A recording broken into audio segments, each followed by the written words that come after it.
Maharashtra State Question Paper 2024 Education Subject. So, the first question of this session is This is not an important supportive component for problem solving. इनमें से problem solving के लिए कौन सा एक important supportive component नहीं है? Option guide, motivation, intelligence, practice. So the answer of this question is option D, that is practice. It means practice is not an important supportive component for problem solving.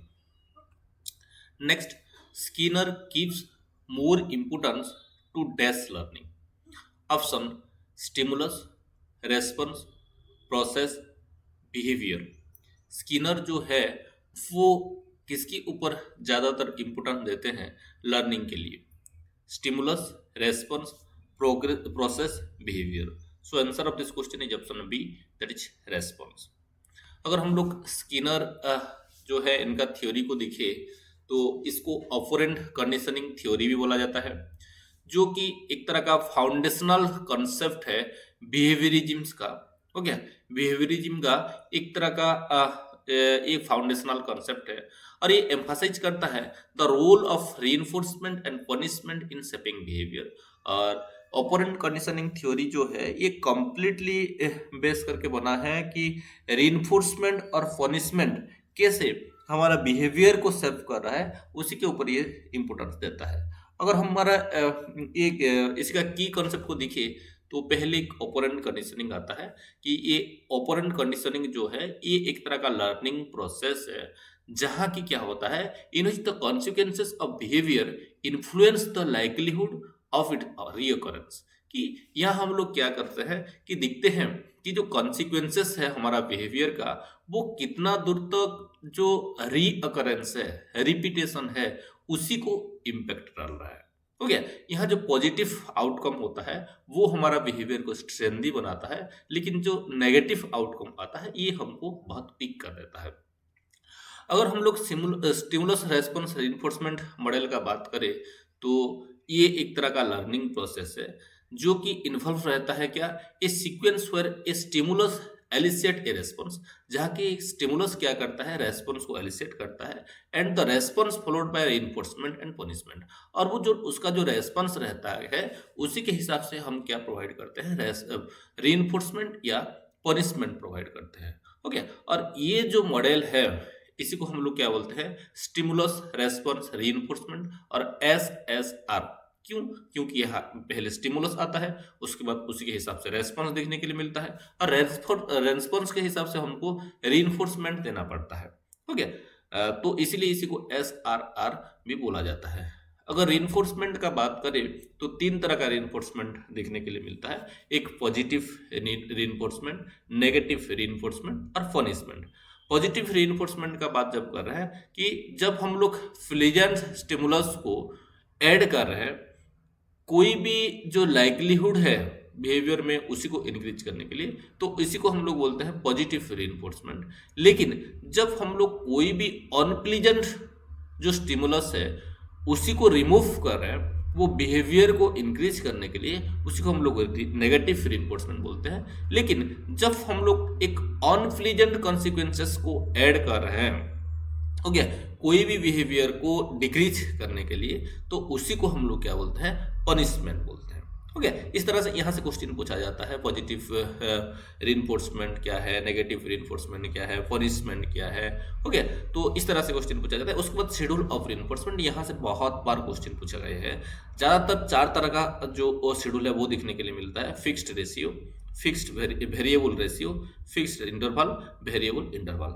ऐसे चार तरह का ये schedule देखने के लिए मिलता है. जब हम लोग फिक्स्ड रेशियो का बात करते हैं तो यहाँ क्या होता है, रीइंफोर्समेंट जो है एक set of number of response, मतलब एक फिक्स कर दिया जाता है कि इतना रेस्पॉन्स होने के बाद हम लोग एक रीइंफोर्समेंट प्रोवाइड करेंगे.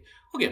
वेरिएबल रेशियो शेड्यूल का बात जब करते हैं तो यहाँ कोई ऐसा कुछ फिक्स चीज नहीं रहता कि इतना शेड्यूल के बाद इतना रेस्पॉन्स के बाद ये देंगे, ऐसा कुछ नहीं रहता. कि हम लोग ऑब्जर्व करते हैं, जब हमको देने का मन करता है तब दे देते हैं. तो इसको बोलते हैं variable ratio reinforce schedule. Next जो है fixed interval schedule. Fixed interval schedule में क्या होता है कि यहाँ हम लोग एकदम फिक्स्ड कर देते हैं कि नहीं, इतना स्पेसिफिक टाइम आने के बाद हम लोग क्या करेंगे, एक बार रेनफोर्समेंट देंगे। वेरिएबल में ऐसा कुछ टाइमिंग का कुछ नहीं रहता है, हम लोग ऐसे ही हम लोग देते रहते हैं बीच बीच में, तो इसलिए इसी को वेरिएबल रेनफोर्समेंट शेड्यूल बोला जाता है। और क्वेश्चन आता है ये चारों से सबसे जो इफेक्टिव है वो कौन सा है, तो वो कौन सा है, वो है वेरिएबल रेशियो शेड्यूल। हो गया कि यहाँ किसी को भी पता नहीं होता है, लेकिन यहाँ काम के हिसाब से हम लोग क्या प्रोवाइड करते हैं, शेड्यूल रेनफोर्समेंट प्रोवाइड करते हैं। इसलिए ये जो वेरिएबल रेशियो शेड्यूल जो है ये बहुत ही इफेक्टिव और कारगर माना जाता है। नेक्स्ट जो कॉन्सेप्ट है वो है सेपिंग बिहेवियर, कि ये जो ओपरेंट कंडीशनिंग है involves reinforcing successive approximation towards a desired behaviour, कि एक डिजायर बिहेवियर के लिए ओके क्या किस तरह का बिहेवियर हम लोग अप्रोक्सीमेट करते हैं उसको हम लोग बोलते हैं क्या, सेपिंग बिहेवियर। नेक्स्ट प्रोग्राम इंस्ट्रक्शन, जिसको कि फादर भी बोला जाता है, प्रोग्राम स्किनर को फादर भी उनका उसी का बोला जाता है। स्किनर जो है क्योंकि वो डेवलप किए थे प्रोग्राम इंस्ट्रक्शन मेथड को, और वो क्या किए थे कि वो जो कंटेंट मतलब जब हम लोग कुछ पढ़ाने जा रहे हैं, इंस्ट्रक्शन देने जा रहे हैं, उसको वो स्मॉल स्मॉल स्मॉल पार्ट में क्या करे थे, कैटेगराइज किए थे। ओके, और उसी के हिसाब से वो क्या कर रहे थे, इंस्ट्रक्शन दे रहे थे। रेडिकल बिहेवियर का जब बात करते हैं, ये स्किनर का एक अप्रोच है जो कि mentalistic explanation of behaviour for behaviour जो है उसी को रिजेक्ट किया था और फोकस किया था किसके ऊपर, ऑब्जर्वेबल एक्शन के ऊपर, एनवायरमेंटल फैक्टर के ऊपर। ओके, रेडिकल बिहेवियरिज्म में भी बहुत बार क्वेश्चन आया है। Next, this is not an effective factor for social learning. इनमें से कौन सा एक इफेक्टिव फैक्टर नहीं है सोशल लर्निंग के लिए? Culture, social context, relevance of learner's behavior, motivation. Okay, so the answer of this question is option A, that is culture. जब हम लोग सोशल लर्निंग थ्योरी का बात करें तो इसी को डेवलप किए थे अल्बर्ट बंदुरा। ओके, अल्बर्ट बंदुरा जो कि इंडिविजुअल्स जो है उसी के ऊपर ये फोकस किए थे, उसी का बिहेवियर के ऊपर फोकस किए थे, उसका एटीट्यूड के ऊपर फोकस किए थे, और उसका जो इमोशनल रिएक्शन है ओके उसी के थ्रू उसी के ऊपर इम्पोर्टेंस किए थे, वो इम्पोर्टेंस दिए थे, और उसी के थ्रू वो कैसे लर्न कर पा रहा है ऑब्जर्व करके दूसरे को, उसी के ऊपर ये थ्योरी दिए थे। अगर इसी का की कॉन्सेप्ट अगर हम देखें तो पहले तो आता है ऑब्जर्वेशनल लर्निंग, कि यहाँ क्या करता है बच्चा कि ऑब्जर्व करता रहता है और किसी को एक मॉडल का जैसे दिखता रहता है कि, और उसी का जैसे खुद भी बनने के लिए, खुद का बिहेवियर भी शो करने के लिए क्या करता है कि वो ट्राई करता है। और ये जो चीज है इसको हम लोग विकारियस रीइंफोर्समेंट बोलते हैं कि देखिए, learning occur by watching the behaviour of other and the outcome of this behaviour, this can happen without direct reinforcement और पनिशमेंट। हो गया कि जब दूसरे को दिखकर हम लोग कुछ खुद का बिहेवियर में चेंज लाना चाहते हैं, हो गया, यहाँ कोई डायरेक्ट रीइंफोर्समेंट नहीं रहता, ना पनिशमेंट रहता है। तो ये जो कंसेप्ट है इसी को विकरियस रीइंफोर्समेंट बोलते हैं। और ऐसे ही डायरेक्ट विकरियस रीइंफोर्समेंट जो है ये कौन डेवलप किए थे, ऐसे भी क्वेश्चन बन चुका है, और व्हाट इज विकरियस रीइंफोर्समेंट ऐसे भी क्वेश्चन बना है। Next, cognitive process. Unlike traditional behaviorist theories that focus solely on observable behavior, SLT, social learning theory highlight the role of cognitive process such as attention, memory and motivation. Okay, कि ये जो है cognitive process है ये 4 step में होता है, attention, retention, motivation. Okay, ऐसे ये 4 तरह का स्टेप दिए थे, और उसी के थ्रू ही ये कॉग्निटिव प्रोसेस और कॉग्निटिव डेवलपमेंट होता है ऐसे बोल रहे थे। और बंदुरा जो है वो आर्ग्यू कर रहे थे that individuals actively process information from their observation into guide their future behavior। कि देखिए कि ये बोलते थे कि जो इंडिविजुअल जो है वो क्या करता है कि जो ऑब्जर्वेशन जो है, ऑब्जर्वेशन से गेन किया गया इंफॉर्मेशन को वो केयरफुली क्या करता है, प्रोसेस करता है, और जो फ्यूचर बिहेवियर है उसी के हिसाब से वो करता है।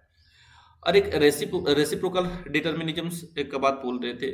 This principle assert that personal factor, environmental influence and behaviour all indirect and influence other one another. कि देखिए जब हम लोग कुछ लर्न कर रहे हैं, ओके, तब जो पर्सनल फैक्टर होता है, एनवायरमेंटल इन्फ्लुएंस होता है, बिहेवियर होता है, वो एक दूसरे के साथ इंटरेक्ट करते हैं और इन्फ्लुएंस करते हैं एक दूसरे को। ओके, और ऐसे ही हम लोग लर्न करते हैं। अगर हम लोग सोशल लर्निंग का बात करें तो यहाँ 4 स्टेप देखने के लिए मिलता है: अटेंशन, रिटेंशन, रिप्रोडक्शन, मोटिवेशन। पहले एक इंडिविजुअल को अटेंशन देना पड़ता है, एक स्टूडेंट को अटेंशन देना पड़ेगा, उसके बाद रिटेंशन करना पड़ेगा, याद रखना पड़ेगा, उसके बाद रिप्रोडक्शन होगा, और लास्ट में मोटिवेशन का ये बात करते थे। और ये जो 5 स्ट्रक्चर ऑफ ऑब्जर्व लर्निंग के बारे में बोल रहे थे, जो कि pre structure level, uni structure level, multi structure level, relational level, extended abstract level, ऐसे 5 तरह का स्ट्रक्चर्स लेवल्स के बारे में बोल रहे थे। जब हम लोग प्री स्ट्रक्चरल लेवल का बात करते हैं तो ये इनकम्प्लीट अंडरस्टैंडिंग यहाँ रहता है, और ये जो मिसकंसेप्शन हमारा रहता है ये प्री स्ट्रक्चरल लेवल में देखने के लिए मिलता है। जब हम लोग यूनिस्ट्रक्चरल लेवल का बात करते हैं, यहाँ क्या बच्चा करता है कि कोई एक पर्टिकुलर चीज को ही, रिलेवेंट एस्पेक्ट को ही यहाँ ग्रास्प करने के लिए बच्चा ट्राई करता है। ओके, और जब हम लोग मल्टी स्ट्रक्चरल लेवल बोलते हैं तो यह मल्टीपल एस्पेक्ट को क्या करता है कि बच्चा रिकॉग्नाइज करता है और ग्रास्प करता है। रिलेशनल लेवल का बात जब करते हैं तो अब यहाँ क्या होता है कि इंटीग्रेट करता है, बहुत सारे जो चीज रहता है उसको इंटीग्रेट करके क्या करता है कि समझ सकता है। एक्सटेंडेड अब्स्ट्रैक्ट लेवल का बात जब करते हैं तब ये यहाँ जनरलाइजिंग कॉन्सेप्ट की जनरलाइज करने का एबिलिटी चला आता है, और कोई भी एक स्पेसिफिक कॉन्टेक्स्ट में और इन न्यू सिचुएशन में अप्लाई करना, इस तरह का जो चीज है वो एक्सटेंडेड अब्स्ट्रैक्ट लेवल में आता है। So the next question is prefer while defining guidance gives importance to test self guidance, interaction with other, purpose, adjustment. So the answer of this question is option D, that is adjustment. Next, which of the following statement is wrong in respect of to counseling? Option: counseling is an interactive process. Counseling is a meaningful process. In counseling, there is no need for face-to-face interaction. The purpose of counseling is to solve the problem of counseling. So the answer of this question is option C, that is in counseling there is no need for face-to-face interaction. See, this is the basic difference between guidance and counseling, because a lot of time question has been asking from guidance as well as counseling, and we are getting confused actually what is counseling and what is guidance, and what are the relationship between these two concepts, and what are the differences between these concepts. So let's understand what is guidance. Guidance means it is a kind of instruction or advice on general psychological problem, कि general psychological problems के लिए जब हम लोग किसी को instruction देते हैं या कुछ एडवाइस देते हैं, ओके, तो उसी को हम लोग गाइडेंस बोलते हैं। लेकिन ये एक तरह का जनरल साइकोलॉजिकल प्रॉब्लम के लिए दिया जाता है। लेकिन काउंसलिंग का बात जब करते हैं तो ये professional advice addressing specific psychological और पर्सनल इशूज। जब हमारा कोई साइकोलॉजिकल और पर्सनल इशूज आता है और उसी को एड्रेस करने के लिए जब हम लोग कुछ एडवाइस प्रोवाइड करते हैं तो उसी को काउंसलिंग माना जाता है। जो गाइडेंस होता है ये प्रिवेंटिव इन नेचर होता है, और क्योंकि ये एक सॉल्यूशंस प्रोवाइड करना इसका मेन एम रहता है। ये क्वेश्चन आता है जब हमको काउंसलिंग का बात करते हैं तो ये रिमेडियल इन नेचर होता है। काउंसिल गाइडेंस क्या है कि ये प्रिवेंट करता है, लेकिन काउंसलिंग जो है ये रिमेडियल करता है, रिमेडियल का जैसे काम करता है, क्योंकि इसी का जो फोकस है किसी के ऊपर रहता है अंडरस्टैंडिंग एंड रिजॉल्विंग प्रॉब्लम, कि यहाँ जो प्रॉब्लम है उसी को समझना और उसके बाद उसको रिजॉल्व करना, ये यहाँ इंपोर्टेंस दिया जाता है। लेकिन गाइडेंस का जो मेन एम रहता है वो सॉल्यूशन ही प्रोवाइड करना रहता है। जब गाइडेंस का बात करते हैं तो यहाँ ये गाइडेंस क्या करता है कि एक इंडिविजुअल को असिस्ट करता है in making informed decision about education and career, कि किसी का बारे में भी ये इन्फॉर्म्ड डिसीजन हो गया लेने के लिए ये हेल्प करता है, असिस्ट करता है। लेकिन काउंसलिंग क्या करता है कि एक इंडिविजुअल को एम्पावर करता है कि उसका पर्सनल इशूज क्या है उसको एक्सप्लोर करने के लिए, और उसी को कौन सा स्ट्रैटेजी के थ्रू ओवरकम किया जा सकेगा उसी के लिए ये काम करता है। गाइडेंस जो है ये बहुत ब्रॉड होता है और ये ऑफ्टन हमारा जो एकेडमिक और करियर डिसीजंस है उसी के साथ एसोसिएट रहता है। लेकिन ये काउंसलिंग जो है ये एकदम नैरो होता है और ये प्राइमरीली फोकस करता है कि हमारा जो इमोशनल और साइकोलॉजिकल वेलबींग है वो कैसे अच्छा रहे, उसी के ऊपर ये फोकस करता है। जब गाइडेंस का बात करते हैं तब ये क्या होता है कि ये हमारा educator, teacher, okay, career adviser ये लोग प्रोवाइड करते हैं। लेकिन ये काउंसलिंग जो होता है, जो मेंटल हेल्थ प्रोफेशनल, काउंसलर, ये लोग क्या करते हैं कि काउंसलिंग करवाते हैं, साइकोलॉजिस्ट। नेक्स्ट, गाइडेंस जो है ये टिपिकली बहुत शॉर्ट टर्म रहता है और जो इमीडिएट डिसीजन जब लेने का होता है तब हम लोग को गाइडेंस को यूज करते हैं। लेकिन ये जो काउंसलिंग है ये ब्रॉडर टाइम फ्रेम्स के लिए ये इसको यूटिलाइज किया जाता है और जो लॉन्ग स्टैंडिंग इश्यूज है उसी को डील करने के लिए क्या किया जाता है कि इसको एडॉप्ट किया जाता है। और गाइडेंस जो है informed choices align with skill and aspiration, कि ये गाइडेंस जो है ये इन्फॉर्म्ड चॉइस रहता है और अलाइन रहता है स्किल और एस्पिरेशंस के साथ। और ये इमोशनल, लेकिन काउंसलिंग जो है ये क्या रहता है, इमोशनल हेल्पिंग रहता है, insight and development of coping mechanisms के ऊपर ये फोकस करता है। गाइडेंस जो रहता है ये क्या रहता है कि ये लेस कॉन्फिडेंशियल, एकदम जनरल रहता है, ओके। और ये काउंसलिंग जो है ये बहुत ही कॉन्फिडेंशियल ये रहता है। लेकिन गाइडेंस का जब बात करते हैं तो ये अपन क्या रहता है कि डिसीजंस लेने के लिए क्लाइंट को हेल्प करता है। लेकिन काउंसलिंग जो है, काउंसलर जो है ये क्या करता है कि सेल्फ डिस्कवरी, कि कैसे खुद को वो जान सकेगा, क्या है उसको समझ सकेगा, उसी के ऊपर एम्फसाइज करता है और डिसीजंस ले सकेगा, उसी के ऊपर ये ध्यान देता है। So the next question is, according to the National Education Policy 2020, the work of National Mission for Mentoring NMM for professional development of teachers will be done through which organization?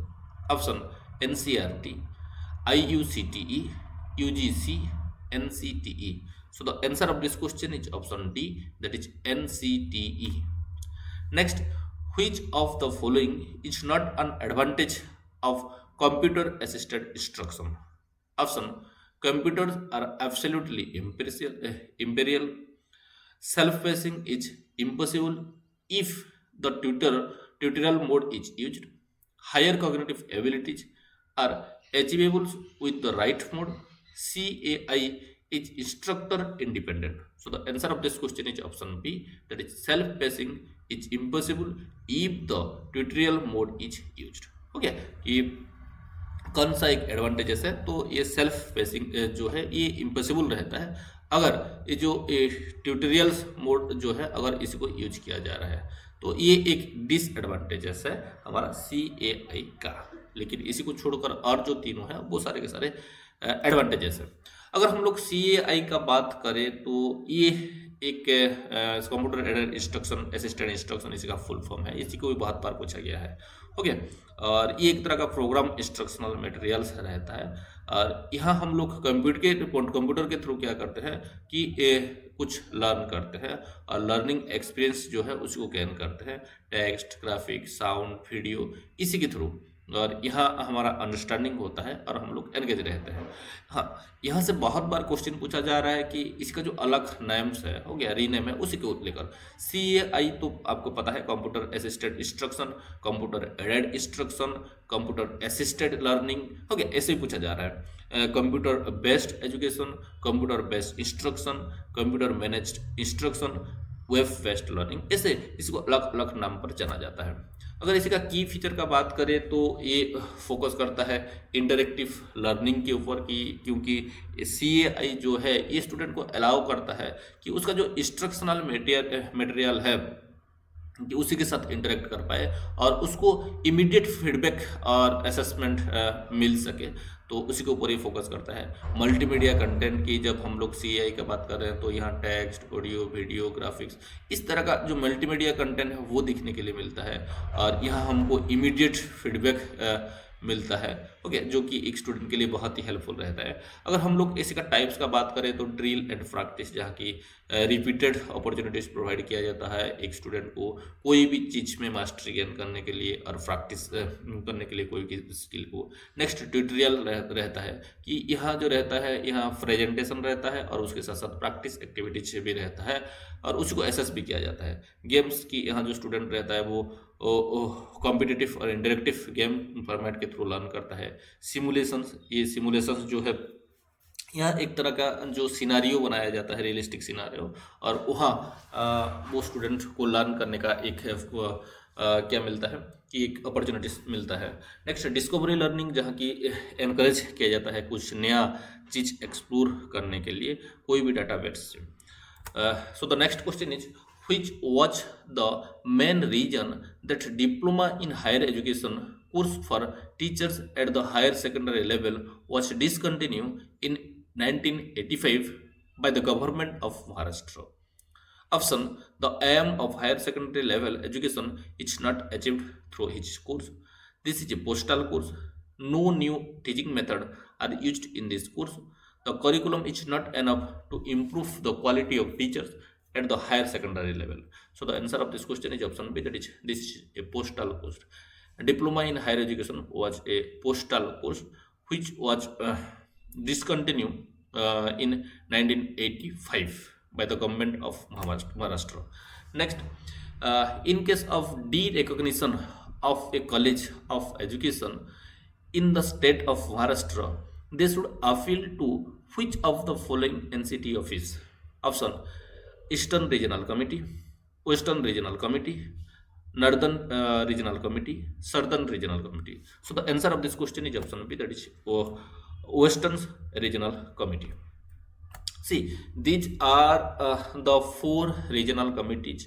Their headquarter, state and कि उसके अंदर कौन कौन सा state आ रहा है। ऐसे तो डायरेक्ट क्वेश्चन पूछा लिया जा रहा है कि एनसीटी का कितना रीजनल कमिटीज है, तो 4 है। Eastern, east west north south, और south east west south north, ऐसे आप कैसे बोल सकते हैं। और कौन कौन सा इसका हेडक्वार्टर है आपको दे देता है, भुवनेश्वर, बेंगलोर, भोपाल, जयपुर। ओके, यहाँ हम लोग कन्फ्यूज होते हैं। एनसीईआरटी का जो रीजनल्स है, RIUGC को बोल रहे हैं, रीजनल इंस्टीट्यूट ऑफ एजुकेशन जिसको बोल रहे हैं, उसी के साथ हम लोग कन्फ्यूज होते हैं। ओके, लेकिन एनसीटी अलग है, एनसीईआरटी का रीजनल कमेटी अलग है। एनसीटी का 4 रीजनल कमेटी है, वो है भुवनेश्वर में एक, बेंगलोर में एक, भोपाल में एक और जयपुर में है। आप याद रख सकते हैं BQJ और JBQ, आप ऐसे करके इसको याद रख सकते हैं। भुवनेश्वर जो कि eastern regional committee ERC Odisha जो में जो है वो उसका हेडक्वार्टर है। इसके अंदर अरुणाचल प्रदेश, आसाम, बिहार, झारखंड, मणिपुर, मेघालय, मिजोरम, नागालैंड, उड़ीसा, सिक्किम, त्रिपुरा, वेस्ट बंगाल, ये सारे के सारे स्टेट का जो इंस्टीट्यूशन है वो आ रहा है। वेस्टर्न साउदर्न का बात जब करें तो इसका जो हेडक्वार्टर है वो है बेंगलोर में है, कर्नाटका। इसके अंदर आंध्र प्रदेश, कर्नाटका, केरला, तमिलनाडु, लक्षद्वीप, अंडमान निकोबार आइलैंड, पुदुचेरी, ये सब आ रहा है। नेक्स्ट वेस्टर्न में आ रहा है भोपाल, इसका हेडक्वार्टर है। और इसी के अंदर आ रहा है गोवा, गुजरात, मध्य प्रदेश, महाराष्ट्र, दादरा नगर हवेली, दामन दीव, छत्तीसगढ़, ये आ रहा है। नॉर्दर्न का बात करें तो जयपुर राजस्थान में है, हरियाणा, हिमाचल प्रदेश, पंजाब, राजस्थान, उत्तर प्रदेश, चंडीगढ़, दिल्ली, उत्तराखंड, ये सब आ रहा है। Next, in which year was the in service teacher education programme of mass orientation of school teacher implemented? Okay, कि in service teacher education programme और programme of mass orientation and school teacher PMOST जो है, इसको कब implement किया गया था?